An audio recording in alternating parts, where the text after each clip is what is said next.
What's up, Mike Nostalgia? Dave here with a review of Shawn Mendes' fifth album, Shawn. This is his follow-up to Wonder, which came out way back in 2020. Been a minute for Shawn, and of course, since then, canceled that Wonder tour, or at least canceled most of it. Came out of a very public relationship with Camila Cabello and took a mental health break, receded from the public eye a bit.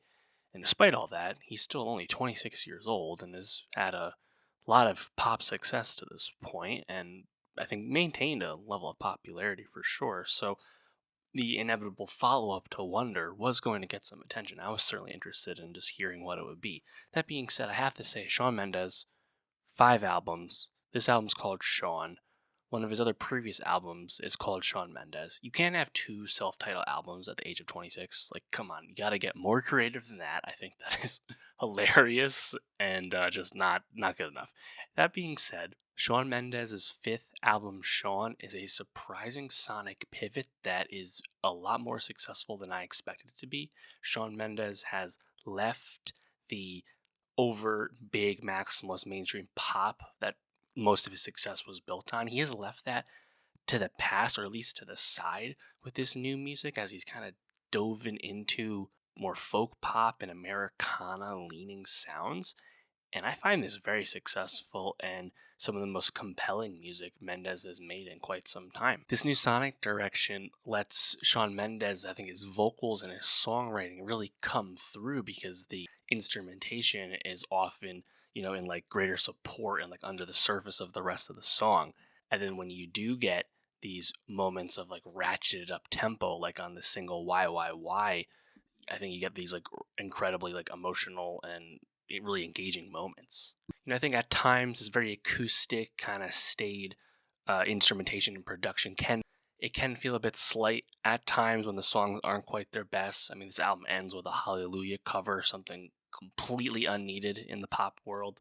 The best songs on this album, though, are some of the most engaging songs Shawn's made in quite some time.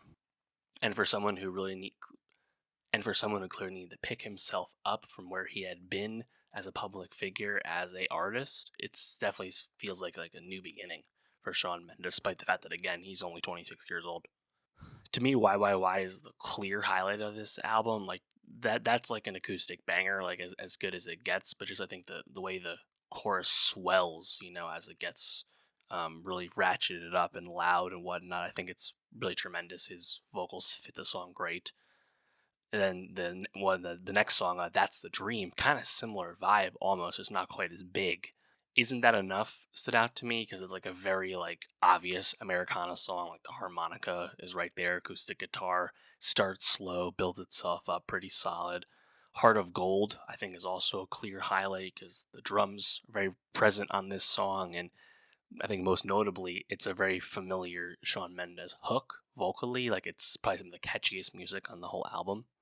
Heavy is interesting because it's really simple chords, but like the tambourine is a nice touch, and then you have these almost like shouty, like big, animated vocals from Shawn. I think it works well. That'll Be the Day, very short song but pretty sweet. Then from there, like in between the mountain, rolling right along. Not my favorite section of the album, and then of course ending with the Leonard Cohen cover, Hallelujah.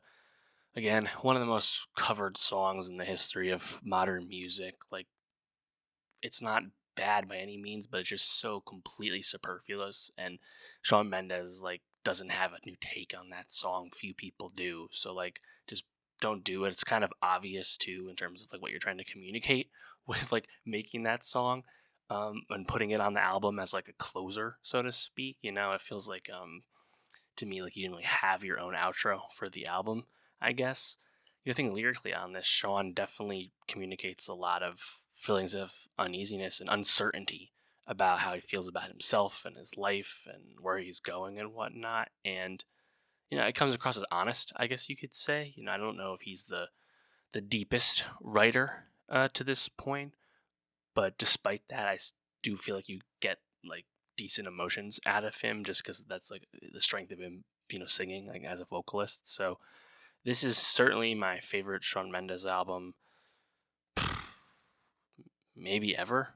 Honestly, I mean, we don't have like the massive hits on here. Like, there's no Treat You Better or Stitches or nothing holding me back on this album. Why has been a successful song to this point as a single, but it's not going to reach, billion streams levels like those songs.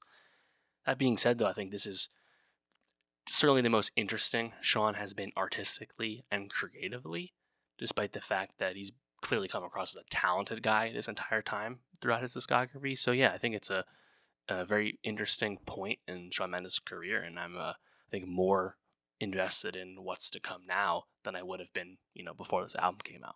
But let me know, what did you think of Shawn Mendes' fifth album, Shawn? Do you like his new sonic direction? What did you think? And for more music reviews, subscribe, and I'll see you next time.